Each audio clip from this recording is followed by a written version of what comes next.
This is DZOE-TV 11, a commercial TV station with 100 kilowatt transmitting power, owned and operated by Zoe Broadcasting Network Incorporated, with station license number BSD-0025-2024 REN, issued by the National Telecommunications Commission, valid until March 11, 2025. Zoe TV 11 studios are located at the 22nd floor Strata 2000 building, Emerald Avenue, Ortigas Center, Pasig City, with transmitter at Barangay San Roque, Antipolo City. Zoe TV 11 operates under the supervision of the following professional electronics engineers duly licensed by the Professional Regulation Commission. Engineer Antonio T. Soriano, PECE number 42. Engineer Vincent G. Ronquillo, PECE number 1199, and carried out by the following electronics and communications engineers and technicians duly licensed by the Professional Regulation Commission and National Telecommunications Commission. Engineer Rachel Ann S. Roque, PCE number 66327.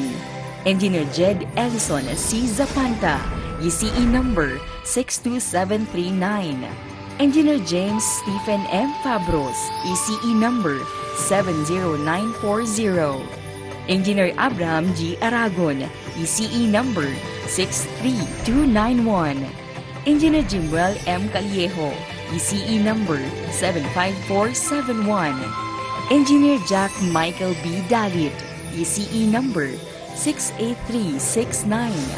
Charlie F. Perez, 06-1PHN-23257. Peter N. Basaliote, 06-1PNCR-23273.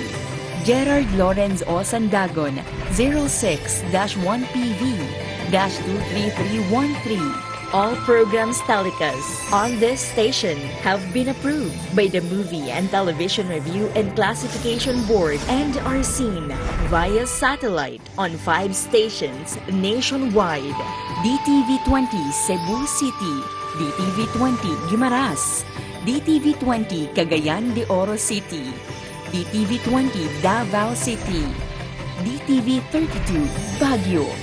This is Zoe TV 11, now signing on.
Aming Ama, maraming salamat po sa panibagong araw na ito na inyong ipinagkaloob. Salamat po sa bagong lakas, sigla at biyaya na patuloy ninyong ibinibigay.